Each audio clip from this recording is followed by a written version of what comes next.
Car की manufacture के अंदर अगर आप देख लें तो इंडिया जो है इस टाइम 4th नंबर पे आ गया हुआ है। मोबाइल की मैन्युफैक्चर के अंदर जो है इंडिया इस टाइम 2nd नंबर पे आ गया हुआ है। तो आपके मुताबिक हम नहीं कम्पीट कर सकते इंडिया? फ़िलहाल तो बहुत मुश्किल है, हमारे नज़दीक जो है वो बहुत मुश्किल है कम्पीट करना। यार पाकिस्तान में इंडस्ट्री नहीं है, टैक्सेस बहुत ज़्यादा हैं, कोई काम करना चाहता है हमारी गवर्नमेंट ऐसी है काम करने नहीं देती। पाकिस्तान को इंडिया के चाइना से भी ऊपर लेके जा सकता है अगर रिसोर्सेज पैदा किए जाए वहाँ पे।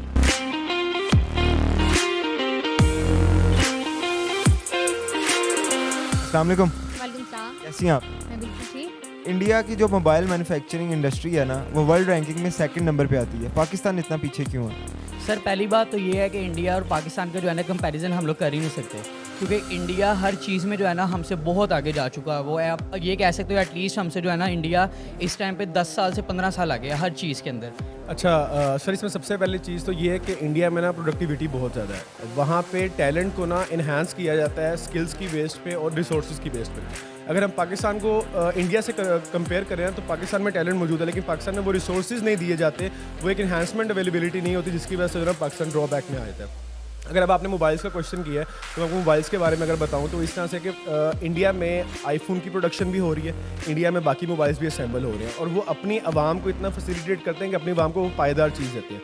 अब हम बीइंग पाकिस्तानी, पाकिस्तान को बुरा कहना तो नहीं चाहिए, मैं कहूँगा भी नहीं, लेकिन ऑब्वियसली पाकिस्तान में एक ये ड्रॉबैक है इस चीज़ का कि पाकिस्तान में ना अब क्यों मोबाइल की प्रोडक्शन पाकिस्तान में स्टार्ट की उन्होंने, कितना वो उन्होंने उस चीज़ को खींचा और एक टाइम आया कि क्यों मोबाइल की प्रोडक्शन बिल्कुल बंद होगी। पाकिस्तान में मोस्टली लोग क्या करते हैं, बाहर से ले आते हैं मोबाइल, बाहर की कंपनीज अपने इंडिविजुअल्स इसमें डाल देते हैं, जिसकी वजह से पाकिस्तान में ना मार्केट बूस्ट करती है। लेकिन प्रोडक्टिविटी में पाकिस्तान बैकअप में चला जाता है, इस वजह से चला जाता है क्योंकि पाकिस्तान में वो चीज़ों को ना आगे फर्दर जो है इन्हांस नहीं किया जाता। पाकिस्तान में स्पेसिफिक जो है एक मतलब कि 3-4 ब्रांड्स की गाड़ियाँ जो है वो हो रही हैं, मतलब कि यूज़ जो है बड़ी मुद्दत से हम लोग देखते आ रहे हैं, ये होंडा और ये टोयोटा और ये सुजुकी और ऐसी मतलब 3-4 ब्रांड्स हैं।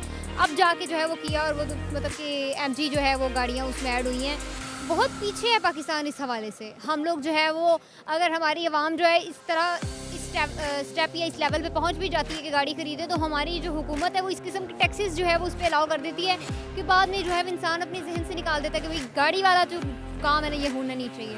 और दूसरी बात ये कि हमारी जो हुकूमत है वो इस तरह की पॉलिसीज़ नहीं कर रही कि जिस हवाले से जो है वो आवाम आगे बढ़े इस चीज़ में, या हमारी हुकूमत जो है वो इस चीज़ की तरफ तवज्जो नहीं दे रही कि हमारे मुल्क में इस चीज़ या ऑटोमोबाइल जो इंडस्ट्रीज़ हैं उनको बढ़ाया जा सके। क्योंकि पाकिस्तान के अंदर इतने रिसोर्सेज नहीं हैं जितने इंडिया के अंदर हैं इस टाइम पे, और उस तरह से प्रोडक्शन नहीं हो रही, उस तरह से गवर्नमेंट की तरफ से स्टूडेंट्स को मोस्टली वो जंप नहीं मिल रहा है, पुश नहीं मिल रही, जिसकी वजह से वो आगे जा सकें। इस वजह से वो मेरे ख्याल से इंडिया के पीछे है। ये हो गया तो ब्रदर किस तरह बूस्ट क्रिएट किया जाए अपनी कंट्री में कि वो इंडिया को कम्पीट कर सके? ये तो फर्स्ट ऑफ ऑल गवर्नमेंट की ज़िम्मेदारी बनती है कि वो ऐसे इकदाम करें कि स्टूडेंट्स के लिए आगे बढ़ने के लिए प्लेटफॉर्म बनाएं कि उनको एक जंप मिले, एक पुश मिले कि वो उनको करने, क्योंकि मोस्टली इधर सबसे पहला क्वेश्चन है कि वेयर टू स्टार्ट। तो स्टार्ट ही नहीं पता लग रहा हमारी यूथ को, तो बाकी आगे वो कैसे जाएंगे, किस तरह से पहुंच पाएंगे? यार पाकिस्तान में इंडस्ट्री नहीं है, टैक्सेस बहुत ज़्यादा हैं, कोई काम करना चाहता है हमारी गवर्नमेंट ऐसी है काम करने नहीं देती। आपको पता ही जो आजकल हालात चल रहे हैं, आए दिन स्ट्राइक्स, और उसके बाद कोई भी काम करने चलें हमें डॉलर का आपने रेट देखा है, हमारी जो माशियत है वो कितनी नीचे जा रही है, उसकी वजह से हमारे लोग कर नहीं पा रहे काम। टैलेंट बहुत है पाकिस्तान में, कर पाते हैं, लेकिन कुछ सर्कमस्टांसिस ऐसे बने हुए जिसकी वजह से वो कर नहीं पा रहे। ये तो ब्रदर पाकिस्तान इंडिया को कम्पीट कर सकता है? बिल्कुल कर सकता है अगर इनको मौका दिया जाए। फिर किस तरह मौका प्रोवाइड किया जाए? यार मौका इनको इस तरह है कि हमारे यहाँ पे, मुझे एक बात बताएं किस चीज़ की कमी है। सबसे पहले अब्दुल कदीर खान ने एटमी पावर बनाई थी ना, एक गैप है जो इंडिया उस चीज़ को फिल कर रहा है और पाकिस्तान उस चीज़ को फिल नहीं कर रहा है। इसकी वजह से जो है ना वो पाकिस्तान इंडिया से पीछे है, और पाकिस्तान इंडिया से तब तक पीछे रहेगा जब तक पाकिस्तान अपने इस गैप को फिल नहीं करेगा। ये जो है ना वो मेन रीज़न मेरे अकॉर्डिंग जो है कि पाकिस्तान इस चीज़ में थोड़ा सा इंडिया से पीछे क्यों है। ब्रदर ये फ्लॉज किस तरह ख़त्म किए जाए हमारी कंट्री में? सबसे पहले तो रिसोर्सेज प्रोवाइड की जाए, जो आपकी आम आवाम है, जो आपके लोग इसमें इंटरेस्टेड है। अब देखें हमारी यूथ है वो टेक की तरफ काफ़ी इंटरेस्ट लेती है, वो नए नए एक्सपेरिमेंट्स करती है, नए नए जो है वो सॉफ्टवेयर डेवलप करती है, लेकिन उनको सॉफ्टवेयर डेवलपमेंट जो होती है या उनकी जो मैन्युफैक्चरिंग होती है वो सिर्फ यूनिवर्सिटी के 4 साल तक महदूद रहती है। आगे जाके वो बेचारे फिर 15-18 हज़ार की नौकरी के लिए ना आगे जो स्ट्रगल करते हैं। अगर उनको उस तरह से रिसोर्सेज प्रोवाइड कर दिए तो ऑटोमेटिकली पाकिस्तान के बच्चे में बड़ा टैलेंट है, वो ऑटोमेटिकली ग्रो कर सकता है और पाकिस्तान का नाम रोशन करने के अलावा पाकिस्तान को इंडिया के चाइना से भी ऊपर लेके जा सकता है अगर रिसोर्सेज पैदा किए जाए वहाँ पे। और जो लोग इस तरफ इंटरेस्टेड है ना, बेसिकली उनको एक रास्ता दिखाया जाए। देखें, एक ट्रैक होता है, जब आप ट्रैक पे चलते हैं ना तभी आप उस अपनी मंजिल को या अपने गोल को अचीव करते हैं। ट्रैक में हर्डल्स आती हैं, वन टाइम हर्डल्स होती है, आपने उसको जो है ना वो क्रॉस करना होता है। लेकिन जब आप बार बार अपना ट्रैक चेंज करते हैं ना, ऑटोमेटिकली आपका जो है ना वो माइंड सेट ख़राब हो जाता है। अब पाकिस्तानी बच्चे का हमारी यूनिवर्सिटी का सबसे बड़ा जो है ना वो ड्रॉप है, को सबसे बड़ा फ्लॉ उसमें यही है यार कि वो इनको सिखाते तो हैं लेकिन उनको उस तरह से नहीं सिखाते कि वो किस तरह से अपनी जो है ना वो पर्सनैलिटी में चीज़ को ग्रो कर सके। इंडिया में ये चीज़ करते हैं क्योंकि इंडिया के बच्चों को जो है ना वो बाहर की कंट्री से लोग आते हैं पढ़ाने के लिए, वो बहुत ज़्यादा उसमें फॉर एक्सपोजर होता है। हमारे भी नो डाउट फॉर एक्सपोजर देते हैं, लेकिन उस तरह से हम उसको एनहांस नहीं कर पाते जिस तरह से हमें करना चाहिए। अब देखिए, आप इंडिया की बात कर लें तो उन्होंने मतलब कि कल ही अभी उन्होंने जो है वो अनाउंस किया बहुत बड़ा बजट, मतलब कि उन्होंने बिलियंस के हिसाब से कार, मतलब कि जो इलेक्ट्रॉनिक कार्स हैं उनके लिए उन्होंने रखा है। तो पाकिस्तान में इस तरह की जो मतलब कि पॉलिसीज़ हैं वो क्यों नहीं लाई जा रही हैं? आप देखिए कि उन्होंने मोबाइल्स के हवाले से जो है वो एक पॉलिसी लेके आए, उन्होंने इतनी बड़ी सब्सिडी दी इंडिया में मोबाइल्स के हवाले से, वो मोबाइल मैन्युफैक्चरिंग में दूसरे नंबर पे आ गया दुनिया में। इसी तरह से अगर वो गाड़ियों के हवाले से बात करें तो मेरा नहीं ख्याल कि बहुत जल्द मतलब कि विद इन फ्यू ईयर्स वो गाड़ियों के हवाले से भी, इलेक्ट्रॉनिक गाड़ियों के हवाले से भी कोई दूसरे तीसरे नंबर पे वो आ जाएंगे। मेरा ख्याल है कि वो ऐसा करेंगे क्योंकि वो एक मतलब स्ट्रॉन्ग पॉलिसी के साथ चल रहे हैं। पाकिस्तान में इस तरह का कोई इन्वायरमेंट मेरे ख्याल से देखने में नहीं आ रहा कि हम कहें कि वो बहुत ज़्यादा जो है वो इस चीज़ की तरफ रुझान है। हमारे यहाँ रुझान जो है वो मैक्सिमम किस तरफ हो जाता है, या तो हम क्रिकेट ऑर्गेनाइज करके ज़लीलो ख्वार हो जाते हैं, या हम अपने खिलाड़ियों को पाकिस्तान से बाहर भेज के ज़लीलो ख्वार हो जाते हैं। इस तरह की इंडस्ट्रीज़ को हम तवज्जो नहीं दे रहे। चाइना है सबसे ज़्यादा तवज्जो कर रहा है इन चीज़ों पे। इंडस्ट्री चाइना की सबसे ज़्यादा जो है ना इलेक्ट्रॉनिक जो चीज़ें हैं वो इन है। उनकी मीडिया के हवाले से अगर हम देखें या किसी भी हवाले से देखें तो उनकी जो है रेशो ज़्यादा होती है। इलेक्ट्रॉनिक कोई भी चीज़ है, ईच एंड एवरीथिंग, हमारे यूजर्स की हर चीज़ में। उनकी क्रिकेट की टीम नहीं है, क्या वो लोग अपने मुल्क को रिप्रेजेंट नहीं करते हैं ना, वो इंडस्ट्री के हवाले से चलते हैं यार, वो इलेक्ट्रॉनिक चीज़ों की तरफ जा रहे हैं। कार की मैन्युफैक्चर के अंदर अगर आप देख लें तो इंडिया जो है इस टाइम 4th नंबर पे आ गया हुआ है। मोबाइल की मैन्युफैक्चर के अंदर जो है इंडिया इस टाइम 2nd नंबर पे आ गया हुआ है। और आने वाला थोड़े टाइम के अंदर ही जो है मेरा ख्याल है, जहाँ तक मुझे पर्सनली लगता है, तो थोड़े से यानी कि 5-7 साल के बाद जो है इंडिया जो है चाइना को भी बीट कर सकता है। इसके बहुत ज़्यादा जो है चांसेस हैं। पाकिस्तान के अंदर इस चीज़ की हाइप नहीं है। पाकिस्तान के अंदर क्या हो रहा है कि ज़्यादातर चीज़ें असेंबल हो रही हैं। अब गाड़ियों के देख लें, गाड़ियों के पार्ट्स आते हैं, वो यहाँ पे आके असेंबल होते हैं, ना क्वालिटी होती है ना कुछ होता है। हम क्वालिटी के ऊपर बहुत ज़्यादा कॉम्प्रोमाइज़ कर रहे हैं और प्राइसिंग जो है हम बहुत ज़्यादा वो उसको बढ़ाते जा रहे हैं हम लोग प्राइसिंग वगैरह को। तो पाकिस्तान जो टेक्नोलॉजी के अंदर बहुत पीछे रह गया हुआ है। इस चीज़ के ऊपर जो है गवर्नमेंट को देखना चाहिए कि किस तरीके से हम इसको लेके चलें, पाकिस्तान के अंदर हाइप क्रिएट करें इस चीज़ की कि किसी तरीके से जो है हमें भी टेक्नोलॉजी के अंदर आगे आना चाहिए।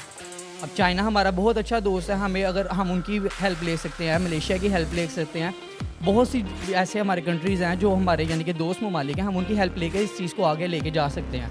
हम पाकिस्तान को भी आगे लेके जा सकते हैं। ऐसा नहीं है कि पाकिस्तान के अंदर किसी चीज़ की कमी है। पाकिस्तान अगर करना चाहे तो बहुत कुछ कर सकता है और बहुत से ममालिक से बेहतर तरीके से हर चीज़ को परफॉर्म कर सकता है। इंडिया को कम्पीट करने का एक ही आसान हल जो मेन जो मेरे बकौल है वो एजुकेशन आपकी बहुत ज़्यादा जब तक आगे नहीं जाएगी, जब तक अच्छी नहीं होगी, तब तक आप उसको कम्पीट नहीं कर सकते क्योंकि वो आपसे 10-20 साल आगे हैं। तो उनको 10-20 साल को काटने के लिए आपकी एजुकेशन बहुत स्ट्रॉन्ग होनी चाहिए, तो जो कि नहीं है हमारी पाकिस्तान के अंदर, क्योंकि लिटरेसी रेट जो है बहुत कम है इस टाइम पर। तो यही जो है वो आपके मुताबिक हम नहीं कम्पीट कर सकते इंडिया?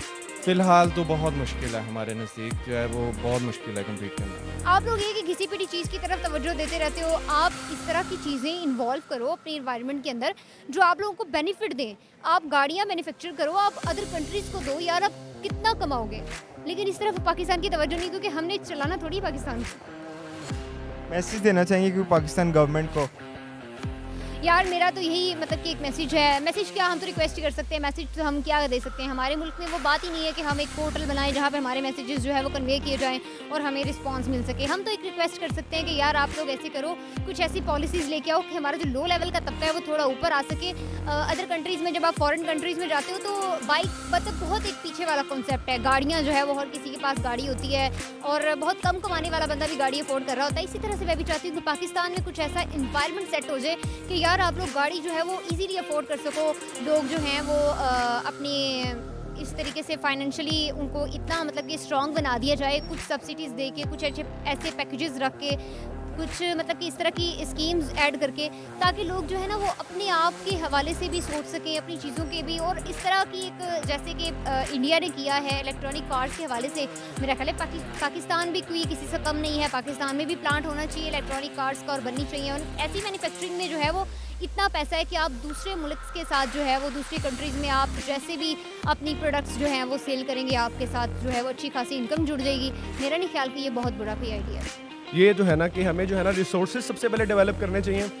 हमारी यूनिवर्सिटीज़ को एटलीस्ट ये सोचना चाहिए कि ऐसे प्रोग्राम्स इसमें डेवलप किए जाएँ कि बच्चे यूनिवर्सिटी से जब निकले ना, यूनिवर्सिटी से जब पास आउट निकले, तो उनके सामने उनकी फील्ड हो जहाँ पे वो अर्न कर सकते हैं, जहाँ पे वो पाकिस्तान को फ़ायदा दे सके। ज़ाहिर बात है, एक बच्चा जिसने एक अच्छी स्टडी की, उसने अपनी ज़ात के लिए तो कमाना है, वो जितना ज़्यादा कमाएगा उतना पाकिस्तान को वो सर्विसेज प्रोवाइड करेगा।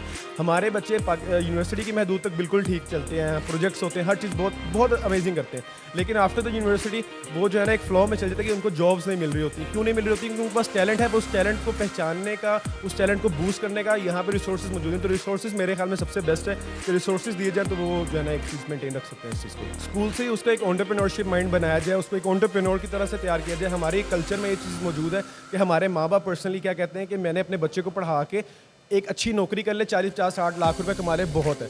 हमारे शुरू से बच्चों को ये चीज़ नहीं बताई जाती कि यार आप लोगों ने अपनी ज़ात के लिए कमाना, और आपको देखो ना, अल्लाह ताला ने भी कहा ना कि तिजारत के 10 हिस्सों में से 9, वो कारोबार के या वो रिस्क के 10 हिस्सों में से 9 हिस्से तिजारत में है, कारोबार में, एक हिस्सा वो मुलाजमत में। तो हमारी जो यूथ है, ये जो हमारे बच्चे ना, वो शुरू से ही जो है ना वो जॉब्स टेकर बन चुके हैं, जॉब सीकर नहीं है, जॉब डेवलप नहीं कर पा रहे। तो अगर स्टार्टिंग से उनकी बेसिक नशोनुमा और बेसिक उनकी ग्रोथ इस तरह से की जाए ना, तो उनका एक माइंड सेट इस तरह से बन जाए कि यार हमने कुछ अपनी ज़ात के लिए करना है, हमने कुछ अपनी कंट्री के लिए करना है, हमने कुछ खुद कुछ डेवलप करना है, ऑटोमेटिकली वो इस चीज़ को बूस्टअप करके आगे कामयाब हो सकते हैं।